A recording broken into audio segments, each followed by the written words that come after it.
Hello, and welcome back to another video. This is the 6th episode of story in which Minato wasn't too trusting. The QB wasn't what they all thought.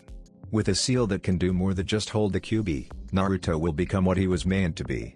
No matter how much it costs him. Now with a will to become strong enough to protect those precious to him, he will reach new heights. After you've finished watching, please like, share, and subscribe to the channel. To begin, please like, share, and subscribe to the channel. Let's get this show going. Training Ground 43. Naruto was beginning to regret the terms of this spar. He had done something he promised himself he would never do, underestimate an opponent. Worse, he had done so with Hinata. The agreement was no chakra and he would only remove half his weight and resistance. Hinata removed all her seals and only used chakra for closing tenketsu points. At this point it was less of a spar and more of a lesson on how to be a Juken dummy. While he could still move, all 4 of his limbs were weakened and made avoiding the final attack Hinata was preparing all but impossible. Naruto-kun, I want to show you something me and Anko-chan have been working on for a while now. With that statement, Hinata to a stance that looked oddly similar to the Juken but looser. Her hand and wrists were looser, her arms and legs show less tension, and her face more relaxed even with her Byakugan active. Gentle step 64 water palms. As Naruto tried to defend himself, she simply floated around his defense, striking his joints instead of his tenketsu. Naruto found himself feeling an odd sensation. It was only mildly painful. It was incredibly uncomfortable though. His movement slowly stopped. Still on his feet, only able to move his neck and fingers, he tried to figure out what happened. "What did you do to me, Hinata-chan? I can't move." She just smiled as she walked up to him and stood inside his guard and poked him right between the eyes with 2 fingers like a Juken strike but with no chakra. "I win." She sounded quite pleased with herself as Naruto accepted his defeat. "I turned my chakra into water after injecting it into you joints, which I was aiming for instead of you tenketsu. The water fills the space. I then force it to hold its shape and lock your limbs in place. Anko and I figured it was a less painful way to capture someone alive while also rendering them immobile. Well, can you let me out now? This feels really weird." Naruto asked while whining. "I don't know. Anko-chan, do you think we should just let him go after we have captured him?" The smirk on Anko's face told him all he needed to know. "You mean we have a helpless little Naruto-kun and he wants us to just release him?" "Oh no, we can't do that," she said, slinking toward him, putting a sway into her hips. Hinata had circled around and was standing behind him at this point while, still frozen in his attempt to block Hinata's attack, which she had purposely maneuvered to leave a space to stand in. Anko had ducked under his arms and was now standing inside them and pressing herself up against him. "So, what do you think we should do with him?" asked Hinata in a teasing voice. "Oh, I can think of a few things," said Anko, pressing herself up against him as Hinata did the same to his back. It was at this point Naruto noticed something he had not before. Hinata had developed quite a bit since he left. He had no idea what they were planning but was quite sure he would both love it and hate it. Just when he was about to start sweating from the feeling of 2 well-developed bosoms pressing against him, he felt them each kiss a cheek and pull away laughing. "That wasn't very nice," Naruto grumbled. "Yeah, but you liked it," Anko said, gesturing to his waist where he had a noticeable bulge in his pants, causing both him and Hinata to turn a deep shade of red and making Anko laugh harder. "Well, let's get lunch, I'm starving." Hinata nodded and followed after while Naruto remained in place for a few moments while Kurama started to heal him and release the water from his joints. Making their way to Ichiraku's for lunch, they ran into Fu returning from border patrol with her team and asked them to join them. Her teammates declined after taking a quick look at Naruto, but Fu didn't catch it. They figured she just wanted to talk to the 2 girls who were her neighbors when it was Naruto she really wanted to see. Fu spent quite a bit of time with Anko and Hinata but not as much as she wanted. Hinata was in school and Anko had started working in the IT department while she was going on missions with her team. Usually a patrol or a short-range escort mission. They were the only ones she could take still because of her probation. This meant she was out of the village around 2 to 3 weeks a month, where Hinata and Anko were home every night. While eating, Hinata and Anko noticed the look on Fu's face. She recognized it well and tipped off Anko. Anko found a reason to excuse herself and Hinata leaving Naruto alone with Fu. "So, Naruto, what has happened since we last saw each other?" Fu asked, not quite sure how to phrase it without sounding like she could give something away. "Not much. Lots of training and did some errands with Pervy Sage," Naruto replied. "Pervy Sage?" asked Fu in mild confusion. "That's what I call Jiraiya. After Wolf brought you here, we went towards Water Country for a while and ended up on an unpopulated island. Had to leave because the civil war fighting got too close. Just got back last night," Naruto told Fu. She caught on to what he was saying. There were rumors floating around that someone in a black wolf mask had killed the Mizukage. She had only known of one person that wore one and he had just confirmed it to her. So, the rumors are true? She whispered as low as she could so that only Naruto could hear it. He only gave her a sad nod as he stared at his ramen now getting cold. Seeing the hurt in his eyes, she just wrapped her arms around him and held him for a moment. "I'm sorry you had to go through that. If you need anything I will be here for you." Naruto just nodded into her shoulder, letting out a few tears. Hinata and Anko helped, but knowing Fu, who was also a Jinchuriki, could forgive him after what he did to one of their own was quite the relief. After their talk, Fu had to meet her teammates at the mission office to report with her teammates as the Hokage was currently out of the village. Naruto returned home for some much-needed rest. 2 days later, while Naruto was laying on the roof of his apartment complex just enjoying the sun and breeze, he felt a tug on his summoning seal. It was in the pattern that said he needed to make a flashy entrance. He had been waiting for one of these. He says I get 2 weeks off and then calls me 3 days later. Some vacation that was. He grumbles, quickly jumping down and rushing down and donning his Anbu gear. This time without the hood and cloak. He got tired of wearing that stuffy thing, so he made a seal that would turn his hair random colors and styles just to throw people for a loop. After putting on the mask and making sure everything was ready, almost 15 seconds has passed. Seeing he was ready, he warped away in a swirl emanating from his right eye. Earlier with the Hokage, this was a dark day for Konoha. Of the 3 Jinan teams sent to the Chunin exams, there were only 2 survivors. Among the dead was an Uchiha who was known to have awakened his Sharingan and both eyes were missing. According to the proctors, this is the state he was found in.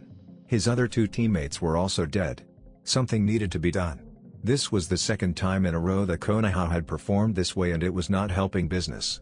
He would have a meeting with the council and elite Jounins to discuss what they could do to prevent this. Casualties were expected, but not like this, and certainly not with an Uchiha's eyes being stolen. After careful thought, he decided a statement needed to be made while the clients were still around. After sealing the bodies into a scroll, he rejoined the Kazekage, feudal lords, and VIPs that had shown up. He had few options to choose from as everyone looked at him to see what he would do. Deciding he only had one real option available, one he was unsure of whether he would regret it or not, he summoned Wolf and signaled to make it flashy. Standing next to the Kazekage, he simply said in slightly louder than normal voice, "Wolf," making sure to catch everyone's attention. It worked. Many had heard rumors. An Anbu that would always come when called no matter where he was. It made the Kazekage nervous to see what would happen. He knew for a fact no such Anbu had passed through the gates with the Hokage. He was curious to see how he would get, or maybe already had got, past the gate. He didn't have to wait for long. Less than 2 seconds after the Hokage spoke, a massive chakra was felt and swirl began to form in front of the Hokage.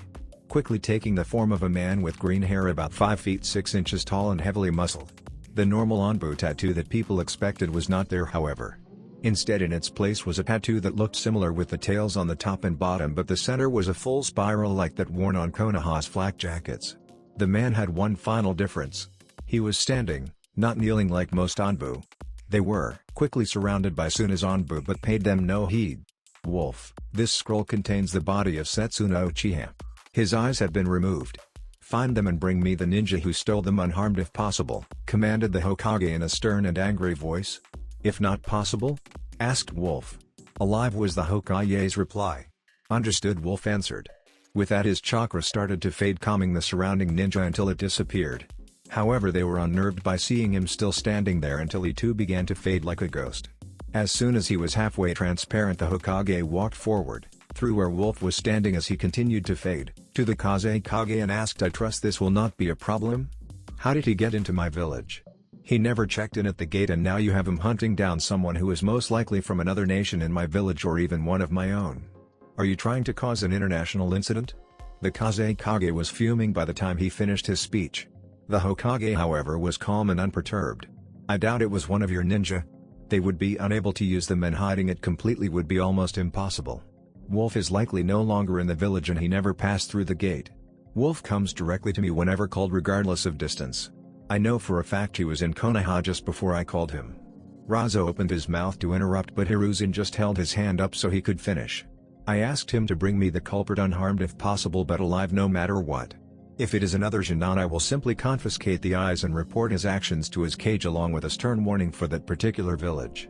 After all, Wolf is rather good in delivering messages, as I am sure you have heard about Taki by now." This conversation became the center of attention almost as soon as it started. The Sundaime Hokage gave away far more than he would have liked, but Konoha needed the funds this little stunt might bring. It was important for everyone there to know that Konoha could still deliver on missions, and if he had to put a little fear into another village or two to do it, well, it was a risk he was willing to take. Hokage Dono, with respect, I must ask that you recall him and allow us to look for the thief. This is my village and I keep order, replied the Kazekage, trying to regain some measure of control over the situation. That young man was known to have an awakened Sharingan. A weapon of my village I will never allow to be stolen. As we speak, I am sure he has already picked up the trail. As he said that, Wolf reappeared, much to the shock of everyone again, this time simply fading into view as if he were a ghost. But he was not alone. 3 unconscious and tied up Shinin were with him. What is the meaning of this? You come into my village and attack a foreign shinobi that have the nerve to pull this? Raza was practically screaming, and his Anbu were waiting for orders to arrest Wolf. Wolf, however, paid him no heed nor even a glance. After the Kazekage's outburst, the Hokage nodded at him to report. I began by sweeping the rooms of all the Jinan. After finding the blood of Setsuna on the weapons of these 3, I sought them out. I found them having a discussion as to what would be done with the Sharingan eyes they had recovered in broad daylight, no less. After listening and learning that they had already been taken out of the village by awaiting Kumo Anbu during the second phase of the test, I decided to make myself known. After a quick interview, I learned that not only are these 3 actually Chunin, but they were given instruction to deliberately target any dojutsu users they came across, as well as any female Kake Genkai holders that could be taken. They presented completely fake IDs to enter and paid off a proctor to let them through. The proctor will be delivered momentarily. At this, he turned to the Kazekage and motioned to the 3 who were joined by the proctor when a wolf clone appeared with a tied-up but otherwise conscious and unharmed sand ninja. Kazekage-sama, I leave these men in your care to punish as you see fit. As you said, this is your village and I have no authority to deal out punishments. However, the Kumo Anbu who left last night with the eyes is mine. Turning to the Hokage, I am only a clone. The real me is going to cut the Anbu off in Hot Springs country this afternoon and will deliver the body and eyes to his family before your return. What do you wish for me to do with the Kumo Anbu? Kumo needs a very clear message sent to them that this kind of behavior will not be tolerated. Not by Konoha or any nation hosting the Chunin exams. Deliver his corpse to the front gate of Kumo. Tell them that I and Kazekage Dono send our regards, said the Hokage before turning to the Kazekage, if that is okay with you, Kazekage Dono. Only receiving a small nod from Raza. He then dismissed Wolf and the clone popped. Sighing, he prepared for the inevitable backlash that was coming. His message had been sent loud and clear, but now he would learn the price. The Kazekage had his Anbu arrest the men and take them for questioning. He had been made to look a fool after he had yelled at the Hokage only to find one of his own partly responsible. The Hokage did, however, give a small face-saving measure in the message to Kumo. That wasn't going to help with the people in the room, but it was still a small win for Suna. His daimyo was not impressed, so he had to try and save more face and be harsh with punishments. Not to mention, it had taken Wolf only 15 minutes to find all involved parties. That was something that even surprised Hiruzen. Seeing the excitement die down, the Hokage took his leave. He had some major decisions ahead of him and he needed time to think. His village was already starting to feel the impacts of their last 2 showings. Showing Naruto off a little might stop the bleeding, but something drastic needed to change or things would get much harder in the future. With Naruto, Wolf had just sent his clone to the Hokage after delivering the culprits and was getting ready to make a Hiraishin jump to his first training island. Since he had left a seal there just in case. The whole time he was shaking his head about how stupid those Chunin were. Discussing it in broad daylight aloud, no less. No wonder they were sent. If they died, it wouldn't be much of a loss. His problem now was how to send a message. If there was only one Anbu, it would be easy. Just leave his corpse at the gate as instructed. If there were several, which seemed more likely to him, just leave one alive and let him report after having taken the eyes. The second option was to deliver all the bodies to the village gate. That, however, would be annoying. Kumo would probably overreact and try to chase him. Why did he have to be told to do that? Well, no point worrying about it right now. Just have to burn that bridge when I get to it, thought Naruto as he made his way to Hot Springs country. Flashing to his training island and then quickly moving to the most direct path that the Anbu would likely take left him stand around for almost 2 hours before he sensed his objective approaching. He was right, as was 2 full teams. This time they would be prepared. Word of what happened to Taki's Anbu had no doubt gotten out. That's what I get for being cocky, I guess, he thought. So Wolf stood on a branch, high above his target's path, his arms crossed, waiting. He no longer wore his cloak like normal. After he finally managed to perfect a hair color change seal, which turned out to be way harder than he thought it should have. But then again, things that seem simple rarely are simple. When the Kumo squads were about 3 jumps from his position, he moved. Appearing suddenly in front of the foreign Anbu caused them to stop just 20 feet short of his tree. All of them immediately drawing their weapons. Wolf made no move. He was still deciding how to handle the situation. The silent standoff continued for several seconds before Wolf spoke. "I believe you already know I am here. Will you return the eyes or do I have to take them?" His voice was calm and collected. He spoke with complete confidence in his ability. The Kumo nin were split, however. Some a little put off that he got so close without them noticing, almost like they had come to him rather than him chasing them. Little did they know that's exactly what had happened. After a short delay, their leader, wearing a mask with lighting on it, spoke. "I am unaware of what you speak. We are simply returning home from our mission and do not have any eyes with us." Their leader was aware of exactly what he meant and also who they were dealing with. What he didn't know was how the man got in front of them. Wolf was not happy. It is one thing to lie, it's part of being a ninja, but it's another thing to lie after you have already been confronted about it by someone who knows that truth. That's just spineless. Don't play game with me. He, Wolf indicated the man in the middle of the group, is carrying the Sharingan eyes of Setsuno Uchiha. I will use whatever force necessary to recover the eyes. If you continue to stall hoping the backup you signaled when you first saw me will arrive in time, I will just kill all of you and take them back from your corpse. The Kumo Anbu cursed under his breath. This man was indeed a skilled censor. Seeing as denial didn't work, maybe a threat would. Do you really think you beat all of us? Even if you can, the time it would take would allow our backup to arrive. Combine that with the fact that 7 of us should be enough to hold you here. You have no chance of victory. Why don't you save your own life and get out of our way?" threatened Lightning. With a sigh, Wolf shook his head almost as if he were dealing with a child. "If that is how you will have it, so be it. I pray your families have good fortune after your passing." With that statement, Wolf released the seal hiding his chakra. The Kumo Anbu's reaction was instant. The one holding the eyes was shifted to the rear as the rest prepare for an imminent attack. Wolf left no doubt of what his next actions would be. He charged. Halfway into his leap, he simply disappeared. It was only instincts that saved his first target.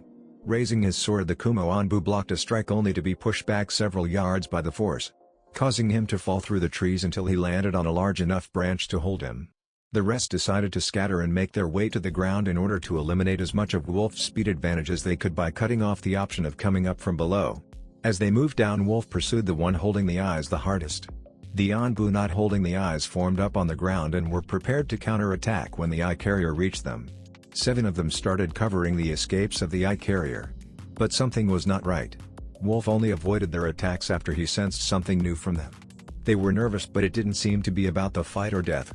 Not even the eyes seemed to be that big of a deal. Their attacks were slow, to him, but something else was there. Then he saw it. They were not going for lethal blows. Only disabling one. He couldn't tell if they were meant only to slow him down or disable him.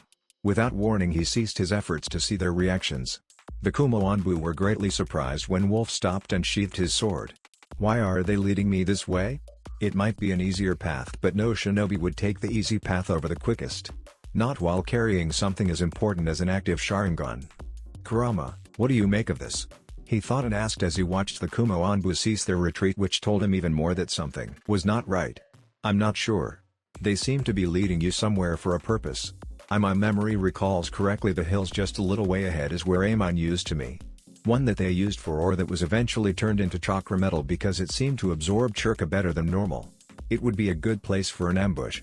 The ore in the hills might absorb enough residual chakra to make it hard or impossible to detect an ambush. Spoke Kurama after a moment of thought. I see. A very good way to hide a large number of ninja or just a few very strong ones. But how would they know it would be me to come after them? How could they guarantee I would find them here or at all before they made it back to their village? It doesn't matter. If you come, they get to try a probable ambush, and if not, they get a pair of Sharingan eyes. There was really no downside. It would appear the people of Kiri didn't leave your name out of things like you requested. After hearing that, it made more sense. He had killed a bijou and it had not stayed quiet for very long. The fact that someone had already made the leap that it was him since he had a different mask didn't make him too happy. Kumo would just be the first of several that may try to kill him to weaken Konoha. Now he was really struggling for an answer. Did he simply kill them, take the eyes, and disregard the ambush? Did he allow it to happen and either make an example out of them or simply escape after retrieving the eyes once he knew the full purpose of it? I know I'm going to regret this later, but it really is the only way to make sure this turned out right. The wolf-masked figure had been staring at them for several seconds after putting away his weapon. They hadn't counted on him stopping. They thought he would have a singular purpose in getting the eyes back. What they had been told about him said he had no mercy, yet he had not tried to kill them even once beyond the first swing of his sword. While they tried to figure out what to do, he charged again. This time Wolf pushed them harder. He forced them to retreat faster. He didn't want any time for a message or signal to be reached. After a mile and a half of half chase, half fight, they came to a rocky outcropping that all 8 Anbu turned and made a dash for. Pursuing them, he came around the same outcropping to see quite a surprising sight. With Fu day after Naruto left, Tsunafu had just returned from a 2-day-long mission of running a message to the capital and back. She had heard about the incident with Naruto's nightmares. About Hinata and Anko having to stay with him to help him cope. She suspected them told him how they felt since they had spent the next 2 nights there as well. She was now stuck in a conundrum. She really liked him. She hadn't spent much time with him and was not sure if it was a crush, after he did so much for her, or if there was something more. She decided to go to his apartment to talk to him, hoping that being around him more would help her sort out her feelings. Arriving at Naruto's apartment, and hers too since they were only 2 doors apart, she saw Hinata coming out of her own. She asked if Naruto was around and Hinata shook her head. No, he was supposed to have 2 weeks off, but he got called away yesterday again. Hinata saw the let-down look on Fu's face from her answer. She decided to press a little to see if she could help. Was there something you needed? Not really, I just wanted to talk, she said morosely. Hinata felt a little bad. They did kind of leave Fu out of things, but her schedule was a lot fuller at the moment than theirs. I hear if you want to talk. Hinata tried to comfort her. That's okay, I just have a lot of things going around in my head and hope talking to him might help me sort them out. She started to turn before Hinata responded. Is it that you have feeling for him? Fu went rigid for a moment. Well, you see, it's... She grasped at straws trying to come up with something to say, not wanting to upset Hinata. She knew how she felt, and it wouldn't be right for her to get Hinata's way. She was still practically an outsider. When she looked at the former Hyuga, she expected to, well, really anything except the small smile Hinata was trying to hide. You still haven't read the books and scrolls I gave you, have you? Fu just shook her head. I haven't really had time. Why do you ask? Giggling to herself, Hinata told her, just go do it now. I know it will help you. In at least one way. It will help you rid yourself of the misplaced guilt you are feeling. Fu went to respond, but Hinata stopped her. Just trust me. It will be better for you to read it than for me to tell you. Fu just nodded and headed off to her place. 4 hours later, well after dark, Fu finished the stuff Hinata had given her. It had been a roller coaster of emotions. She'd been through confusion, to embarrassed, to disgusted, and finally settled on some form of understanding. Hinata had given the law book on the CRA and everything it could entail. No sugarcoating. She could believe they would force that on some women. Men no doubt loved it, but she wasn't opposed to it when it came to Naruto for some reason. She reasoned that it must be because he was such a nice guy that he would never abuse it. That didn't make her any more certain of her feelings. But far less guilty. Just around rocky outcropping, Naruto came to a halt. He was expecting to see an ambush of several Anbu teams. Maybe even one of Kumo's Jinchuriki. Seeing 2 people in black cloaks with red clouds wasn't even on his list of possibilities. He recognized one of them though. It was a man he wanted to kill more than anyone else. Orochimaru, he growled under his breath. He now understood their nervousness. They were going to use the snake, and whoever his friend was, the man was a mystery to him, hunched over with only the top of his head showing, to get rid of him and escape with their lives. They stopped their lethal attacks in hope of him getting curious. But something still didn't add up. This area was a good 30 degrees north of their original heading. It's almost as if they knew or suspected he would catch them. But why change their course only after he confronted them? Why? He saw the eye carrier walk up to the snake signing with the scroll in his hand with the intention of giving it to him. Then he knew. The eyes were for the traitor, but if they had been able to make it back to Kuma, they had no intention of keeping their end of the deal. Shrewd and deceptive. Knowing that letting the eyes fall into the hands of one of Konoha's greatest traitors was a very bad thing, he moved. Only the 2 in the cloaks even saw him move. They had not taken their focus off him the entire time. Unfortunately, the Anbu with the eyes was weary as well and withdrew his hand just in time. Now standing only 5 meters away from both parties, Wolf weighed his options. He was told to deliver the body of the eye carrier to Kumo's gates. However, he had re-evaluated the need after finding him with 2 full teams. While mulling it over, he had deduced they were leading him somewhere and he followed. Now he found himself in a real quandary. He wanted to kill the man who had hurt Anko so much, but he didn't want to rob her of the opportunity to do it herself. So, I get the eyes, test the snake and then retreat. Maybe follow him to his hideout if he's brazen enough. This time the Anbu was unprepared for him. He gave no indication of his actions before moving. In an instant he was standing in front of the eye carrier, scroll now in his hand heading towards his pouch. The other holding his sword that was all the way through said Anbu's chest and sticking out his back. His heart impaled. Orochimaru was unable to make a move for the scroll before it was gone. He lunged for Wolf's back, but Wolf was already moving. He did manage to cut his back though. The Kumo Anbu, however, were slow to react. They knew they were no match and debated if they should just grab their comrade and retreat when they noticed his body was missing. Looking to Wolf as he spoke, an eye for an eye. Kukaku. Rumors about you don't disappoint, do they? Now if you don't mind, I would like what is mine. Spoke Orochimaru with a chuckle. Eyeing Wolf, completely ignoring the Anbu. His partner up to this point had made no moves or given any indication of his thoughts. Why don't you come get them, little snake boy?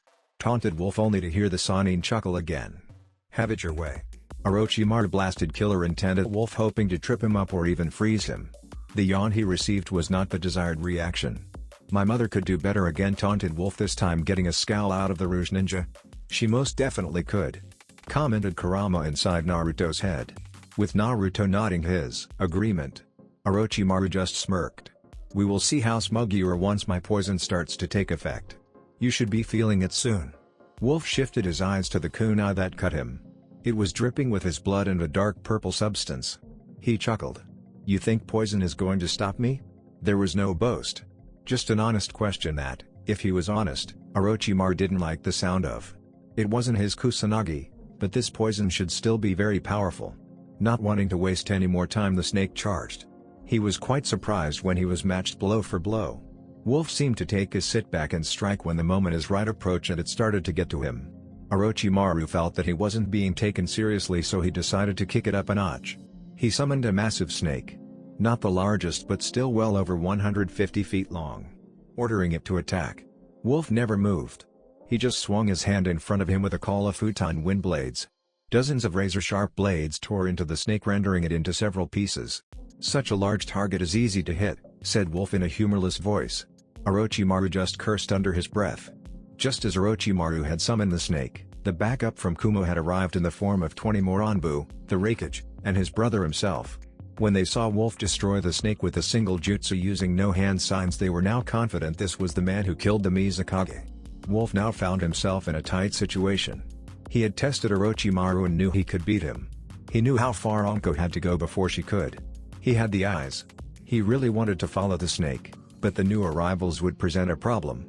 They now had enough firepower to worry him. The Raikage and the Hichibi Jinchuriki killer bee together would be a challenge. He thought he would try to be diplomatic now. Turning away from Orochimaru, he addressed the Raikage. Raikage-sama, I did not expect to see you here of all places. I had rather hoped this was another Rouge faction like you claimed the Hyuga kidnapping to be. But that is neither here nor now. I have a something for you. Suddenly appearing in front of Wolf was a dead Anbu with blood-soaked armor. The Hokage and Kazekage send their regards and hope you will avoid such bad behavior in the future. The Raikage was steaming. His Anbu was dead, and based on the Konoha Anbu's behavior he had recovered the eyes. Orochimaru and his partner were also confused. Why would the Raikage be here? How did he know where here was? This place was chosen specifically because you could not be sensed here, not to mention they didn't arrange the meeting place until after the teams had left the village. You only had to behind a corner and no sensor would find you, and yet here he is coming directly to them. The only thing that made sense is that Wolf caused this detour. They never planned on delivering. Kumo wanted the eyes for themselves and had simply used him for information while taking his money. Now he was mad. I see I am not the only one that can be deceptive. I believe we shall take our leave now. With a quick look at his partner, who had remained silent the whole time, both took off at high speed. No one seemed concerned with them. My job is done here.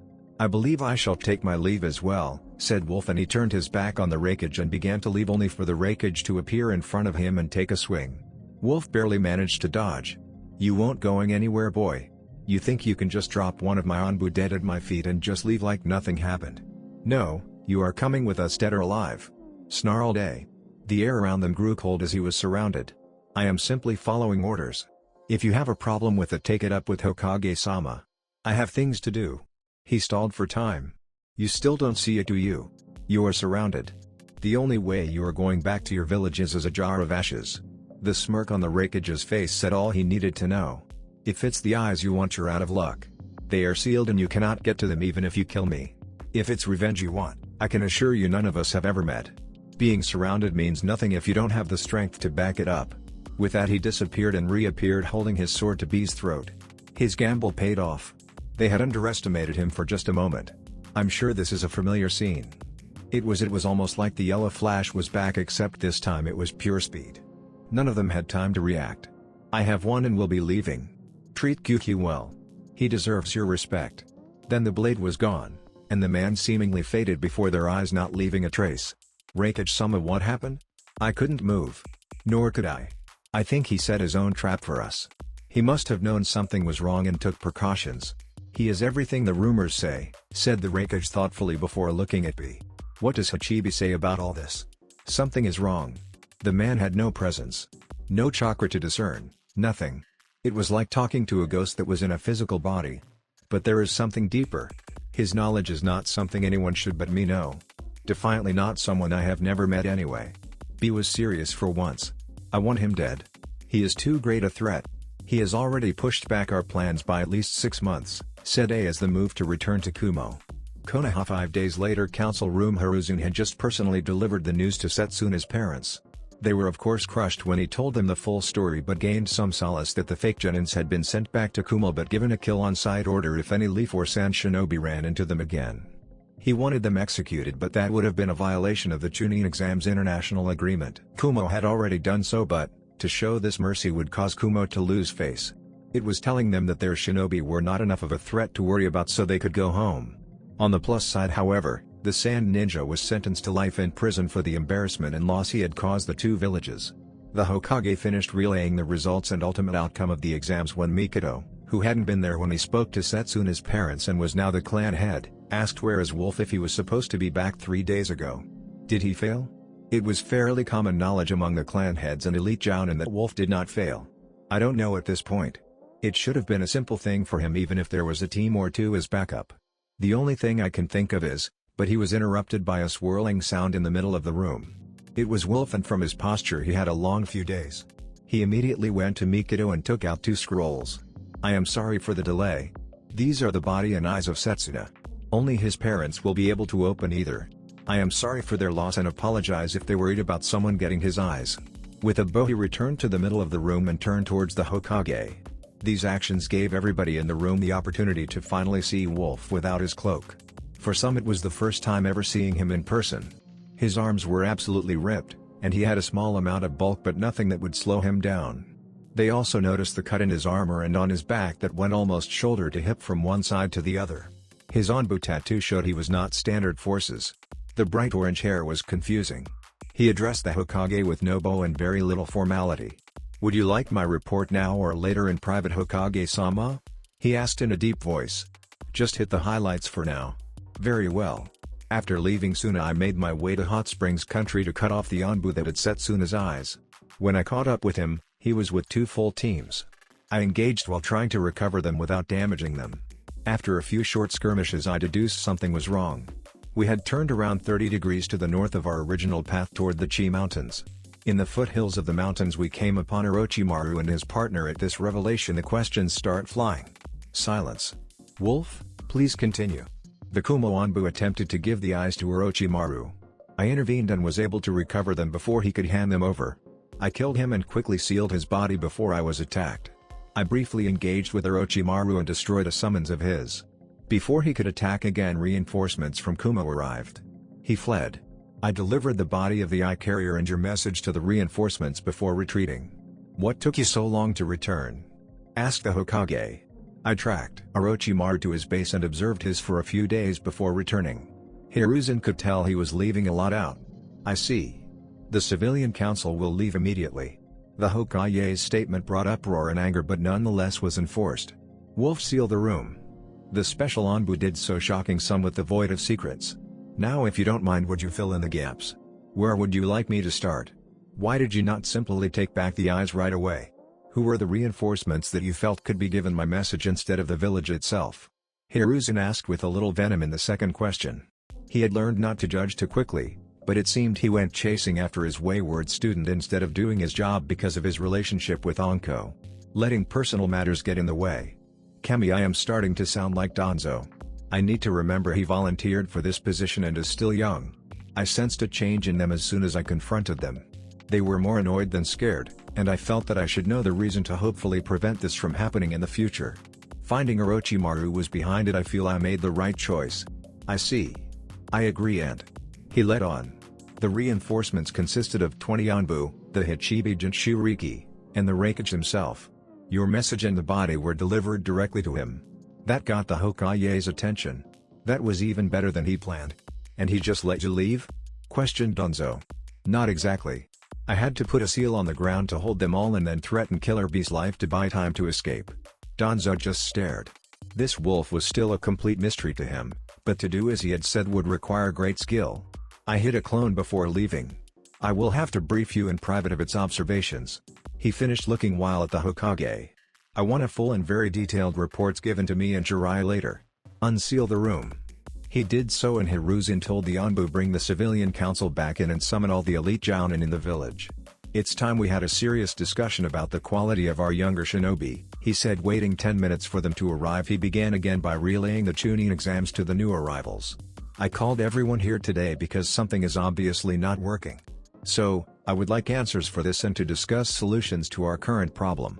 He went around the room receiving very little concrete reason beyond the last few classes simply having low potential. He felt he had failed them, seeing as how so many died. Wolf, you are more observant than most. What do you have to say in the matter? He asked the special Anbu. Permission to speak freely, he was given a nod. The academy is the problem. It has become a complete joke. This started an uproar on the civilian side and a few raised eyebrows from the shinobi and a frown from the Hokage. After calling for silence, he asked Wolf to elaborate. The academy has lowered their standards while at the same time extending a student's tenure there. This has given them a lax view on the actual amount of work needed to become a shinobi and maintain proper conditioning and discipline. By the time they graduate, the best developmental period in which they can set their minds and bodies on the proper track has passed.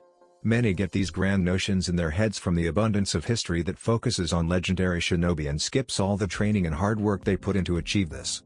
In turn, it leaves them with no concept of hard work, hardship, or personal development.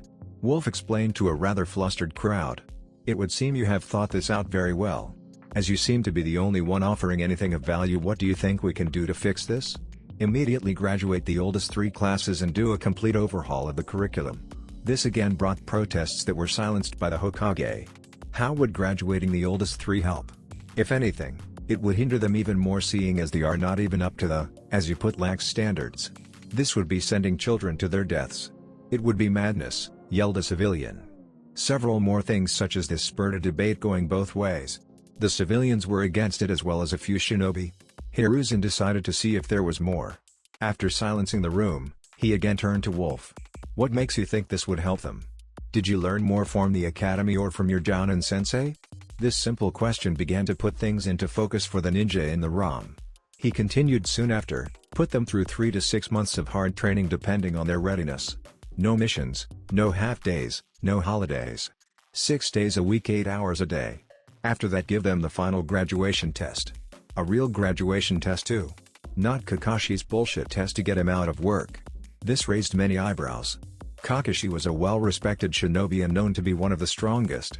That was quite the charge to levy. What test would that be? Hiruzen knew what test he used but wanted to push Naruto a little because he had not liked the number of teams Kakashi had failed either. That would be the bell test. Wolf responded. And what is wrong with it?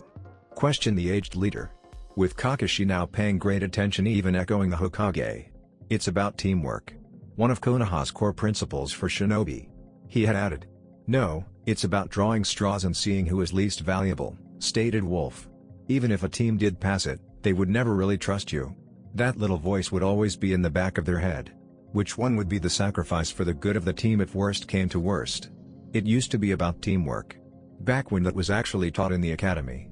Now everything is about individual glory when graduating. Having a rookie of the year and having a little laugh about who is dead last by putting them on a team together. At this point he looked at the Hokage. Since when did balancing power on a team become more important than teams whose skills and personalities lent themselves better to teamwork? They just graduated a joke of a training program. No one really knows who the strongest is because no two students learn the same. We may very well be stifling our best potential with theory rather than application. Her turn back to Kakashi. Trying to turn them against each other by lying to your students is your first act as sensei? The teams you failed were lucky to get away from you. Even if they passed, one student would always know the other two would have chosen them to go first. Not exactly cementing any loyalties now, is it? Wolf's speech gave both the Hokage and Kakashi to think about. The Hokage because he had not seen the changes earlier and still did things the old way. Kakashi was in much the same boat but also had to wonder if had let someone of great potential fail because they were simply taught the wrong way. Silence greeted him. The clan had saw the wisdom and the Joun, and while not looking thrilled about the prospect had to concede that this plan would weed out the weak and make the rest strong. The civilian side however was outraged. Shouting about that not being fair to civilian-born ninja with no clan to lean on for support with no income. Life's not fair. I would rather throw many more into the reserves than keep up the current rate of loss and dropouts. We shall explore this option further before I make a final decision. This meeting is adjourned. Wolf, please follow me to my office. With that statement the Sandaime ended the meeting. Hokage's office after meeting Wolf delivered a full report to just Hiruzen and Jiraiya, leaving out no details. The older two were quite surprised by his assessment of the Rouge Sannin, saying that he could finish him, but his partner had created an unknown and they agreed leaving himself open would have been a mistake. I want to talk about graduating classes right away. If that happens you realize that you will have a Jounin sensei and will be a Jinan. You won't be able to perform Anbo duties and won't have the autonomy you have now. This will severely limit your ability to both serve the village and protect those you care about. His tone gave away that he guessed that he had some plan. I plan to take Naruto as my apprentice. He will no doubt make a lead Jinan, giving him Chunin-like authority and responsibility, thereby preserving the current state of things, minus the whole wasting time at the academy. The whole time Wolf was speaking the older Shinobi had growing sweat drops. Naruto taking himself as an apprentice. He couldn't make this up. Well, now that that problem's solved, started the Hokage, sarcasm thick in his voice, we should see about the teams. I will have the respective senseis give me reports on who they think will work together. I would like your opinion on your class since you have quite a bit of experience with them. After giving him his opinion of everyone and their strengths, he was dismissed to go back to his vacation. That's it for this video. I hope you all enjoyed the video. Don't forget to like the video, subscribe to the channel, and follow me on my other social media accounts. Anime God here, and I'm signing off.